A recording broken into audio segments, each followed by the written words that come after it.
Students, welcome to ma'am classes. कैसे हैं आप सभी? आई होप आप सभी अच्छे होंगे। और आप लोगों की पढ़ाई लिखाई कैसे चल रही है? अच्छे चलने चाहिए, नहीं चल रही तो करते रहिए, ज़रूरी भी है। आज की क्लास में हम लोग साउंड पे डिस्कस करेंगे कि साउंड क्या होता है। तो चलिए स्टार्ट करते हैं क्लास को और समझते हैं कि साउंड क्या होता है। तो साउंड आप सभी ने नाम सुना होगा, साउंड। और साउंड को हिंदी में क्या बोलते हैं हम लोग? साउंड को बोलते हैं ध्वनि। अब ध्वनि वो कोई भी हो सकती है, जैसे मैं जो बोल रही हूँ वो भी एक प्रकार का साउंड है। आप मोबाइल में गाने सुनते हैं, वीडियो देख रहे हैं या कुछ भी कर रहे हैं, साउंड है। मतलब कि हम लोगों की डेली लाइफ का एक मेन पार्ट है साउंड। अगर एक दिन के लिए या एक घंटे के लिए सभी लोग चुप हो जाएं, अगर एक घंटे के लिए भी सभी लोग चुप हो जाएं, मतलब होल वर्ल्ड, पूरा संसार चुप हो जाए, तो कितनी ज़्यादा प्रॉब्लम आ जाएगी। यानी हम लोगों को अपनी बातें एक्सप्रेस करने के लिए भी साउंड की ज़रूरत पड़ती है। ये तो डेली लाइफ में साउंड का यूज़ हो गया। इसके अलावा भी कई सारी चीज़ों में साउंड की ज़रूरत पड़ती है। तो इसी बारे में पढ़ते हैं कि एग्जैक्टली साउंड क्या होता है।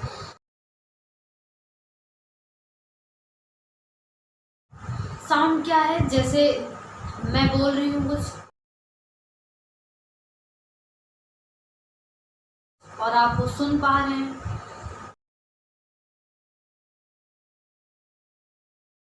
आप सुन रहे हैं, तो जो आपको सुनाई दे रहा है वही साउंड है। सिंपल से सिंपल यही हम कह सकते हैं। इससे ज़्यादा सिंपल इसको डिफाइन नहीं किया जा सकता कि हमारे कान जो सुनते हैं वो एक प्रकार की ध्वनि है। हमारे कान जो सुनते हैं वो एक प्रकार की ध्वनि है, लेकिन ध्वनि इसके अलावा भी होती है जो हमारे कान नहीं सुन पाते हैं। आपने सुना होगा कि जैसे जो जानवर होते हैं, एनिमल्स की सुनने की फ्रीक्वेंसी ह्यूमन बीइंग से ज़्यादा अच्छी होती है, यानी वो हम लोगों से ज़्यादा अच्छा सुन सकते हैं। यानी कि जैसे कभी भूकंप वगैरह आने वाला हो तो जानवरों को पहले पता चल जाता है, क्योंकि उनकी जो सुनने की फ्रीक्वेंसी होती है वो ज़्यादा अच्छी होती है। इसके अलावा तो ये तो डिफाइन कर दिया जाएगा, ये तो बता दिया जाएगा। ये समझने के लिए हमको फ्रीक्वेंसी समझना पड़ेगा। ये बात तो इस वजह से बताई गई क्योंकि कभी ना कभी ये बात हम लोगों ने सुनी है अपने घर में, अपने बड़ों के द्वारा ये बात हम लोगों को बताई गई है। तो ध्वनि हमने क्या बताया? जो हमारे कानों को सुनाई देती है वो ध्वनि है, लेकिन जो हमारे कानों को सुनाई नहीं भी देती वो भी ध्वनि होती है। उसके बारे में हम लोग आगे चर्चा करेंगे। तो ध्वनि जनरेट कैसे होती है, ध्वनि बनी कैसे? तो कोई भी ऑब्जेक्ट हो, कोई भी पार्टिकल हो, अगर वो कंपन करता है, वाइब्रेट कर रहा है, तो वो साउंड प्रोड्यूस करेगा। यानी कि या हम दूसरे शब्दों में कहें, कोई भी वस्तु साउंड प्रोड्यूस कर रही है तो उसमें कंपन, वाइब्रेशन हो रहा होगा। वाइब्रेशन क्या होता है? जैसे कोई ये एक पार्टिकल है तो वाइब्रेशन, ये अगर हम कहें ये कोई पार्टिकल है तो क्या ये वाइब्रेट कर रहा है? नहीं कर रहा। ये एक फिक्स स्टेट में रखा हुआ है, ये कंपन वाइब्रेट नहीं कर रहा। कंपन का क्या मतलब होता है? यानी रुके हुए अवस्था में ना हो, हिलता डुलता रहे, रुकी हुई अवस्था में ना रहे, उसमें कुछ मोशन, कुछ मूवमेंट होता रहे। यानी कि ये कभी इधर कभी उधर या आगे भी जाता रहे, उससे कोई दिक्कत नहीं। इस फिक्स स्टेट में ना रहे, मूवमेंट करता रहे, मूव करे, तो वो कंपन के स्टेज में कहा जाएगा। कोई भी ऑब्जेक्ट हो उससे साउंड तभी जनरेट होगी जब वो कंपन कर रहा हो। जैसे मैं बोल रही हूँ, मेरे मुंह से आवाज़ निकल रही है, इसका मतलब हमारे शरीर के अंदर कहीं भी वाइब्रेशन हो रहा होगा हमारे गले के पास। तो ये जो ह्यूमन बीइंग की बोलने की स्पीड हो गई या बोलने का प्रोसेस हो गया, ये तो थोड़ा बायोलॉजिकली आ जाएगा, बायो में समझा जाएगा कोई कैसे बोलता है, कैसे आवाज़ प्रोड्यूस होती है। लेकिन उसमें भी कहीं ना कहीं वाइब्रेशन हो रहा है, तभी आवाज़ बाहर निकल रही है। अगर वाइब्रेशन नहीं होगा तो फिर आपको आवाज़ भी नहीं सुनाई देगी, और सुनाई नहीं देगी मतलब हम बोल नहीं पा रहे होंगे। तो वाइब्रेशन की बात समझ में आई। साउंड तभी जनरेट होगी जब कोई ऑब्जेक्ट या कोई पार्टिकल वाइब्रेट करेगा, अदरवाइज नहीं जनरेट होगा। और जब कोई पार्टिकल वाइब्रेट करता है तब साउंड जनरेट होती है। इसके अलावा साउंड एक प्रकार की एनर्जी होती है। साउंड क्या है? एक प्रकार की एनर्जी है। जैसे हम लोगों ने लाइट चैप्टर में पढ़ा था कि लाइट एनर्जी है, सेम है साउंड भी एक एनर्जी ही है। साउंड क्या है? एक प्रकार की एनर्जी है, ऊर्जा है। अब ऊर्जा आप कैसे समझ सकते हैं, जैसे आप कभी मोटिवेशनल स्पीच सुनते होंगे या डिवोशनल सॉन्ग सुनते होंगे, भक्ति गाने सुनते हैं, तो उनको सुनने के बाद आपको अच्छा फील होता है। अच्छा फील हुआ तो अच्छा फील तभी होगा जब हमको कहीं से एनर्जी गेन हुई हो। जैसे कोई बहुत टायर्ड फील कर रहा हो, कोई बहुत थका हुआ हो, तो क्या करता है, पानी पिएगा जनरली। तो पानी पीने से क्या होता है, उसको एनर्जी मिल जाती है। एनर्जी मिली यानी कि वो थोड़ा एकदम चैतन्य हो गया। साउंड तब जनरेट होगा जब कंपन हो रहा हो, वाइब्रेशन हो रहा हो। तो पहली चीज़ क्या है, वाइब्रेशन।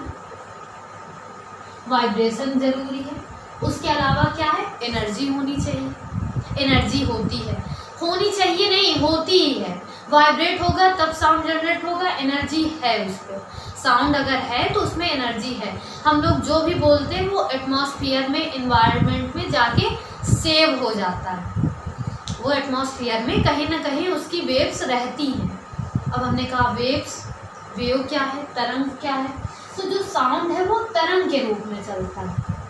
साउंड क्या है, तरंग के रूप में चलता है। कैसे तरंग होती है उसके बारे में भी बात करते हैं। सबसे पहले ये समझ लेते हैं तरंग क्या है, वेव क्या, साउंड कैसी वेव होती है। ये समझने से पहले हमको थोड़ा सा वेव समझ लेना चाहिए कि वेव क्या होता है। वेव को हम लोग हिंदी में बोलते हैं तरंग। वेव को हम लोग हिंदी में बोलते हैं तरंग। तो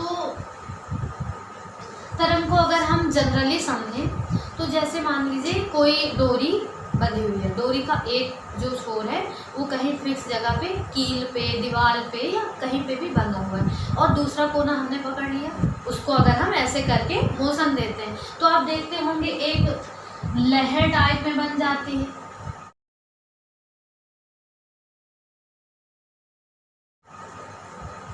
एक कर्व करके कर्व बनता हुआ चला जाता है और फिक्स डायरेक्शन में बनता है। अगर हमने रस्सी को एक कोने पे बांध दिया और दूसरी तरफ से पकड़ के उसको मोशन देते हैं तो एक कर्व टाइप का बनता है, जिसे हम लोग हिंदी में बोल देते हैं लहर, तरंग। तो ये बनता है। तो ये क्या है, एक प्रकार का तरंग है।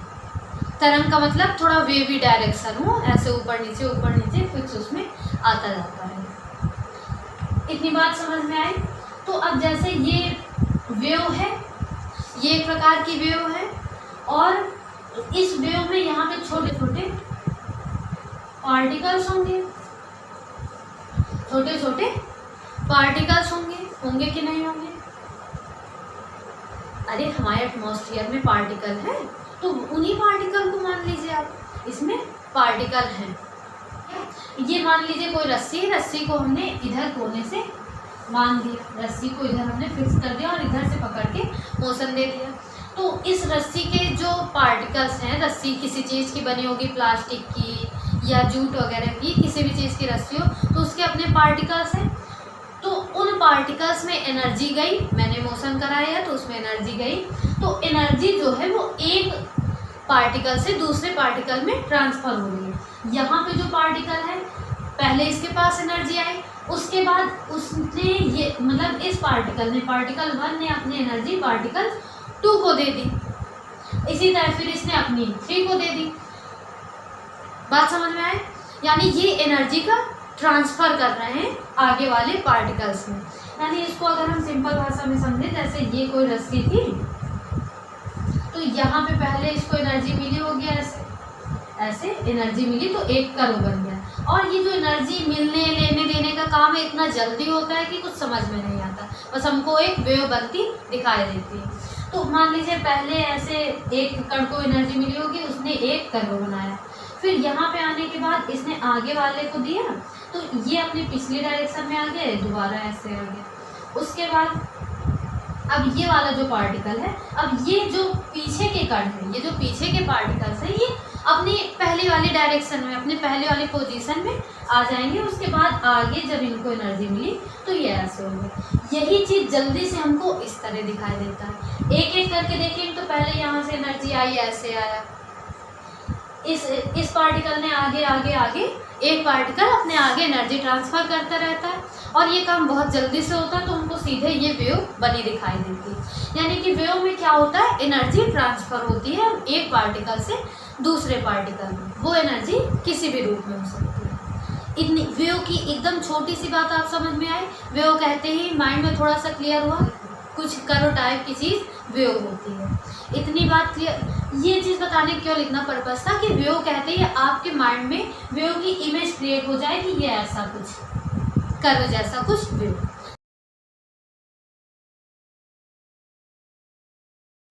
ठीक है, इतनी बात समझ में आई। अब हम लोग अगर वेव की अच्छे से बात करें तो वेव दो प्रकार की होती हैं।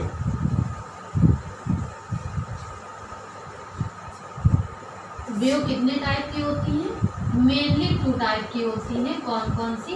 एक मैकेनिकल और दूसरी नॉन मैकेनिकल।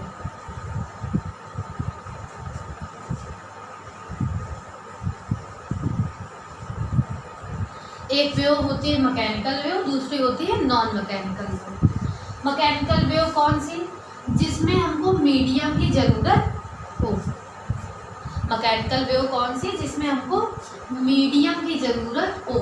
अब मीडियम क्या है? मीडियम आप लोगों ने लाइट वाले चैप्टर में भी पढ़ा होगा, नहीं भी पढ़ा होगा। तो मीडियम का मतलब है माध्यम। अब जैसे मैं यहाँ पे खड़ी हूँ तो यहाँ पे मीडियम क्या है? एयर।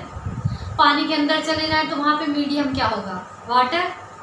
और अगर इतने तो मीडियम बात समझ में आए। हमारे आसपास जो कुछ भी है वो उसे हम मीडियम कहेंगे। तो जो मैकेनिकल वेव होती है उनको मीडियम की ज़रूरत होती है, यानी मैकेनिकल वेव मीडियम के थ्रू ही जाएंगी, चाहे वो एयर हो, चाहे सॉलिड हो, चाहे लिक्विड हो। जैसे हम लोग जैसे ये बोर्ड ही है, इसमें मार्कर से बीट किया तो साउंड जनरेट हुई। तो ये जो मार्कर है और ये जो बोर्ड है ये क्या है? सॉलिड है। यानी सॉलिड के थ्रू भी वेव जनरेट होती हैं। वेव जनरेट, साउंड हुआ तो वेव भी जनरेट हुई। साउंड और वेव एक ही समझ के नहीं, मतलब साउंड में वेव आ जाती है। वेव अपना अलग अलग प्रकार की होती है, लेकिन साउंड भी एक प्रकार की वेव है। साउंड भी एक प्रकार की वेव ही होती है। ठीक है, एनर्जी भी होती है, वेव भी होती है, बहुत सारे क्वालिटीज हैं साउंड के पास। तो मैकेनिकल वेव क्या? जिसमें हमको मीडियम की नीड हो। अगर मीडियम नहीं होगा तो फिर मैकेनिकल वेव नहीं जा पाएंगी, बिना मीडियम के नहीं जा पाएंगी।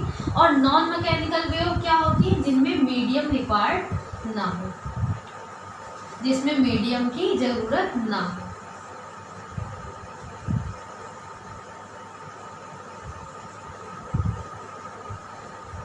जिसमें मीडियम की ज़रूरत ना हो, कोई ज़रूरत ना हो। एग्जाम्पल जैसे प्रकाश, लाइट। लाइट के लिए हमको कोई भी मीडियम ना हो तब भी लाइट जाएगी। वैक्यूम में भी लाइट जाती है। लेकिन जो साउंड है, साउंड वैक्यूम में नहीं फ्लो होता। साउंड को चलने के लिए मीडियम चाहिए, यानी साउंड कैसी वेव है? Mechanical wave. साउंड कैसी वेव हो गई? Mechanical wave.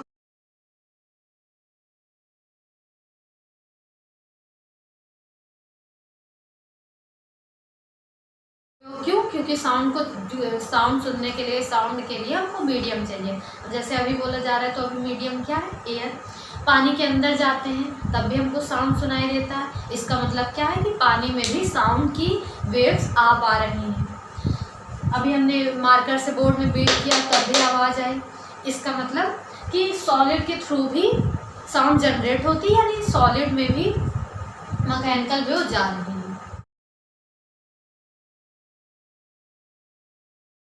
जैसे गॉड इज ओमनी प्रेजेंट, उसे तरह air is omni present. Air सभी जगह है। अगर हमको वैक्यूम चाहिए तो उसको हमें क्रिएट करना पड़ेगा। उसको अब उसका पूरा एक प्रोसेस है, लेबोरेटरी में मतलब जाके अपना पूरा बनाओ। इतनी बात समझ गए? मैकेनिकल नॉन मैकेनिकल की बात समझ में आई? मैकेनिकल और नॉन मैकेनिकल एक टर्म हो गया मीडियम के थ्रू। इसके अलावा वेव को डिफाइन करने के लिए 2 टाइप्स और आ जाते हैं, जिन्हें हम लोग कहते हैं ट्रांसवर्स और लॉन्गिट्यूडनल। ट्रांसवर्स और नंबर 1 ट्रांसवर्स, नंबर 2 लॉन्गिट्यूडनल।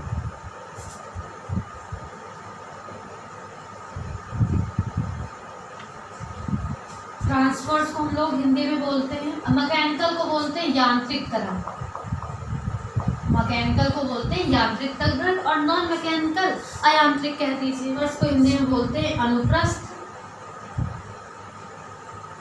और लॉन्गिट्यूडनल को बोलते हैं अनुदैर्ध्य। हिंदी में आप लोगों ने अभी तक नाम तो सुन ही लिया होगा, अनुप्रस्थ और अनुदैर्ध्य। तो अनुप्रस्थ और अनुदैर्ध्य को समझने से पहले अभी हम लोगों ने क्या क्या पढ़ा इसके बारे में देख लेते हैं, क्योंकि ये कहानी थोड़ा सा अलग है, अलग नहीं है, इससे जुड़ी हुई है, लेकिन पीछे की बातें एक बार रिवाइज कर लेते हैं जल्दी से। साउंड क्या है? साउंड सिंपल से एक परिभाषा पहले बताई, जो हमारे कानों को सुनाई देती वो एक प्रकार की ध्वनि होती है। लेकिन अगर आप कहें कि केवल जो कानों को सुनाई दे वही ध्वनि होती है, नहीं, इसके अलावा भी बहुत सारी ध्वनियाँ हैं, बहुत फ्रीक्वेंसी के साउंड्स हैं जो हमको सुनाई नहीं देते लेकिन वो प्रेजेंस में होते हैं। तो अगर हम केवल ये कह दें कि जो सुनाई दे वही ध्वनि है, गलत रहेगा। लेकिन हाँ, एक प्रकार की परिभाषा हम इससे बना सकते हैं। परिभाषा क्या बनाएंगे, समझ सकते हैं। भाई कोई आपसे ध्वनि की परिभाषा नहीं पूछेगा, इतनी छोटी छोटी चीज़ें नहीं पूछी जाती, लेकिन छोटी छोटी चीज़ों को मिलाकर ही बड़ी चीज़ बनती है। अगर आपको यहीं से नहीं समझ में आएगा तो आगे की बात तो और हवा हो जाएगी। समझ गए बात? उसके बाद हम लोगों ने कहा कि जो साउंड है वो एक प्रकार की एनर्जी होती है। साउंड एक प्रकार की एनर्जी होती है, इसमें भी कोई दिक्कत नहीं होनी चाहिए आप लोगों को। उसके बाद हमने कहा वेव, वेव से दिक्कत होनी शुरू होती है। तो वेव कहा, मैंने कहा साउंड वेव है, तो वेव जानने से पहले वेव के बारे में हमको पता होना चाहिए। तो हम लोगों ने समझा वेव को। वेव जनरली मैंने एक एग्जांपल दिया कि अगर रस्सी को कहीं से बांध दें, एक रस्सी का एक कोना बांध दिया जाए और उसको हम मोशन कराएं। अरे रस्सी कूद करते हैं लोग, रस्सी कूदते हैं, तो उसी वाली रस्सी को आपने करके देखा होगा, ऐसे करो तो लहर बनती हुई चली जाती। वो जो लहर बन रही है उसे हम लोग क्या बोलते हैं, वेव है। या जैसे तालाब है या बाल्टी में पानी भर के उसमें आप कुछ डाल दीजिए, कंकड़ वगैरह डालिए, तो थोड़ा कर्व बनता दिखाई देता है, वो भी एक प्रकार की वेव है। तो वेव कहते हैं, वेव का इमेज माइंड में क्लियर हो जाना चाहिए। वेव मतलब कुछ घुमावदार चीज़, कर्व, और वो किसी भी टाइप से हो सकती है। जैसे मान लीजिए यहाँ पानी भरा है, इसमें मैंने कंकड़ डाला, तो यहाँ पे ऐसे ऐसे ऐसे ऐसे कुछ वेव बनती है। डाल के देख लीजिएगा भाई, एकदम क्लियर हो जाएगा। वेव कहते हैं, इतनी बात समझ में आई। उसके बाद हमने समझा कि वेव कितने प्रकार की होती है। मेनली 2 टाइप की होती है, मैकेनिकल, नॉन मैकेनिकल। मैकेनिकल वो जिसमें मीडियम की ज़रूरत हो, मीडियम रिक्वायर्ड हो। नॉन मैकेनिकल वो जिसमें मीडियम की कोई ज़रूरत ना हो, यानी बिना मीडियम के भी वो जा सके। नॉन मैकेनिकल के एग्जांपल में बताया, जैसे light, light non mechanical wave होती है। और mechanical wave sound, sound mechanical wave है। क्यों? क्योंकि साउंड को गुजरने के लिए, साउंड को पास होने के लिए मीडियम चाहिए। एक मतलब कि जो टाइप्स डिवाइड किए जाते हैं वो कई टर्म में डिवाइड कर दिए जाते हैं। ये जो टाइप है ये मीडियम के थ्रू हो गया, मीडियम जरूर, मीडियम चाहिए तो मैकेनिकल, नहीं चाहिए तो नॉन मैकेनिकल। इसके अलावा जो वेव में जो पार्टिकल्स हैं उनके मोशन के अकॉर्डिंग 2 टाइप की और हो जाती है, ट्रांसवर्स और लॉन्गिट्यूडनल। ये जो दोनों हैं ये मीडियम के अकॉर्डिंग है, कि अगर मीडियम है तो मैकेनिकल, नहीं है तो नॉन मैकेनिकल। और ये जो ट्रांसवर्स और लॉन्गिट्यूडनल वेव कहा, ये हो जाती है मोशन के अकॉर्डिंग, पार्टिकल्स के गति के आधार पे अनुप्रस्थ और अनुदैर्ध्य तरंगें होती हैं। तो अब बोर्ड को क्लीन कर दिया जाए, उसके बाद अनुप्रस्थ और अनुदैर्ध्य समझते हैं।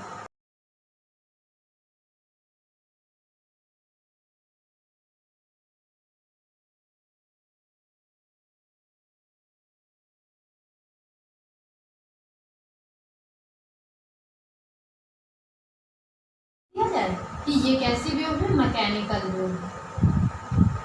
ये पॉइंट आपको बुक में लिखा हुआ रहेगा, इससे एमसीक्यू क्वेश्चन भी बन सकता है कि प्रकाश कैसी तरंग, ध्वनि सॉरी हम लोग ध्वनि पढ़ना है, ध्वनि कैसी तरंग होती है, ध्वनि यांत्रिक तरंगें होती है, मैकेनिकल यांत्रिक। यांत्रिक को आप सिंपल से ऐसे भी समझ सकते हैं जिनको यंत्र के द्वारा उत्पन्न किया जा सके। यंत्र यानी जैसे गिटार वगैरह होते हैं, गिटार बजाया जाता है। अरे तबला वगैरह समझ लीजिए आप, कोई ट्यून बजाई जाती है तो यंत्रों से बजाई जाती है ना, तो उस हिसाब से भी आप यांत्रिक समझ सकते हैं। ध्वनि कैसी वेव है? यांत्रिक वेव, यांत्रिक तरंग है। उसके बाद क्या समझना था हम लोगों को? ट्रांसवर्स। ट्रांसवर्स को हिंदी में बोलते हैं अनुप्रस्थ और लॉन्गिट्यूडनल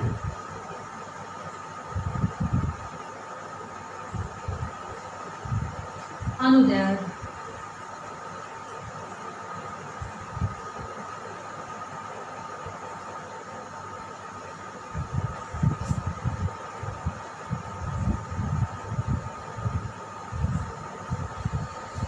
तो अब आराम से हम लोग अनुप्रस्थ और अनुदैर्घ्य को समझते हैं।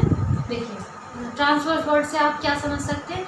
जो एक दूसरे के ट्रांसवर्स हों, अपोजिट हों। ट्रांसवर्स से आप हल्का सा, ट्रांसवर्स वर्ड से आप थोड़ा सा आइडिया ले सकते हैं अपोजिट से।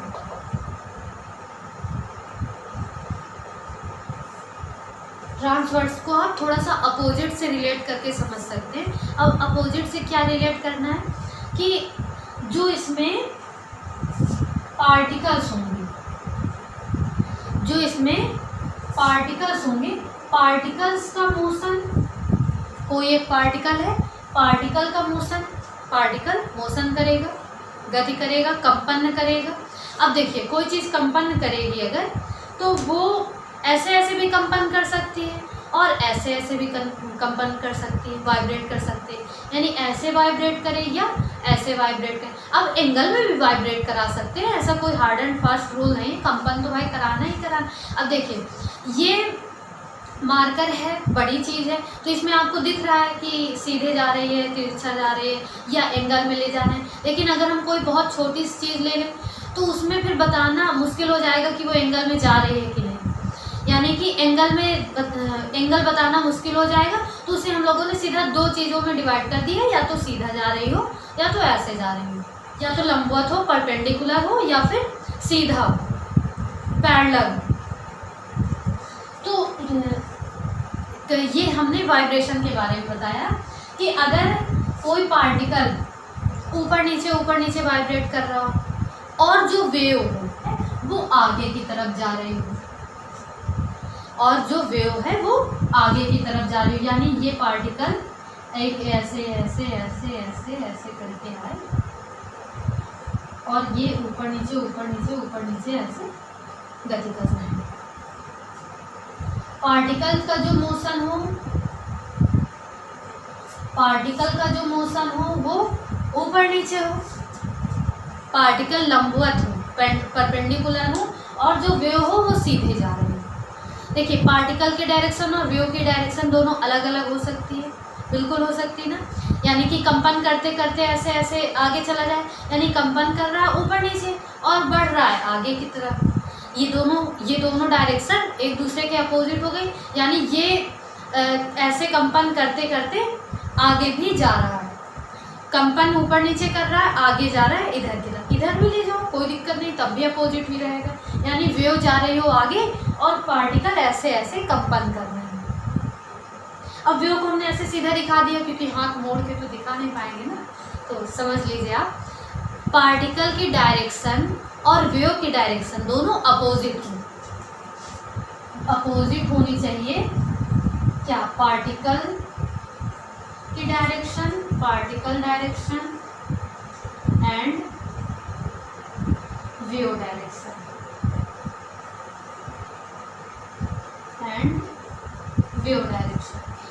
पार्टिकल के डायरेक्शन और वेव की डायरेक्शन अपोजिट हो तो वो कैसी वेव होंगी? ट्रांसवर्स। वर्स से आप अपोजिट करके समझ लीजिए। उसके बाद हमने कहा लॉन्गिट्यूडनल, अनुदैर्घ्य तरंग। अनुदैर्घ्य तरंग क्या होंगी? जिसमें पार्टिकल का वाइब्रेशन और वेव की डायरेक्शन दोनों सेम हो। यानी पार्टिकल अब ऐसे ऐसे मूव नहीं करेगा, ऐसे ऐसे मूव करेगा, ऐसे ऐसे मूव कर रहा है और आगे भी जाए, सीधा भी जा रहा है और इधर को ही मूव भी कर रहा है, यानी पार्टिकल में जो वाइब्रेशन हो रहा है वो और वेव की डायरेक्शन दोनों एक ही है, तो उसे हम लोग कहेंगे अनुदैर्ध्य है तरंगे, अनुदैर्ध्य है।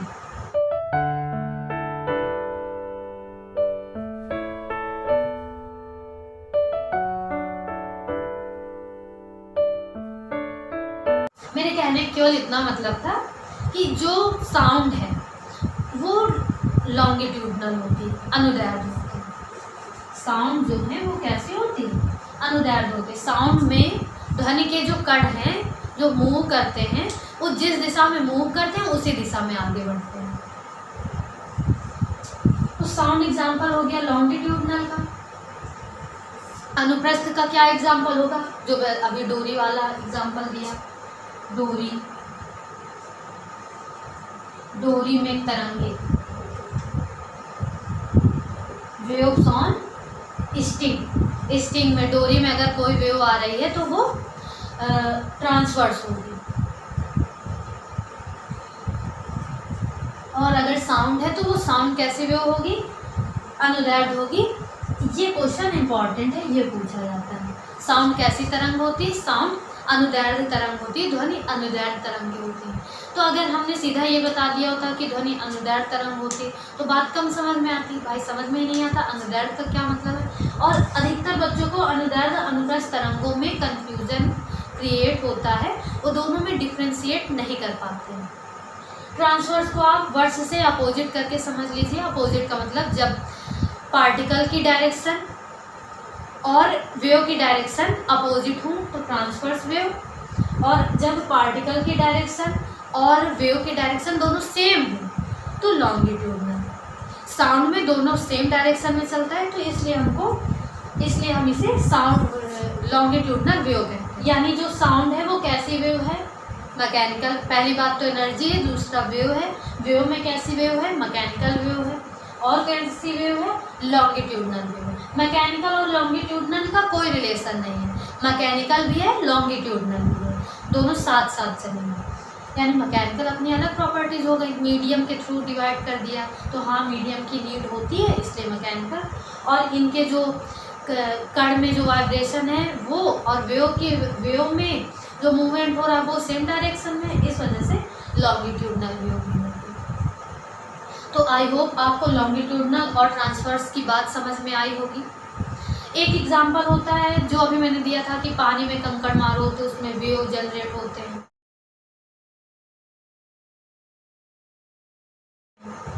तो वो जो है वो दोनों में आ जाता है, वो लॉन्गिट्यूडनल और अनुप्रस्थ दोनों का एग्जांपल हो जाता है। पानी में तरंगे,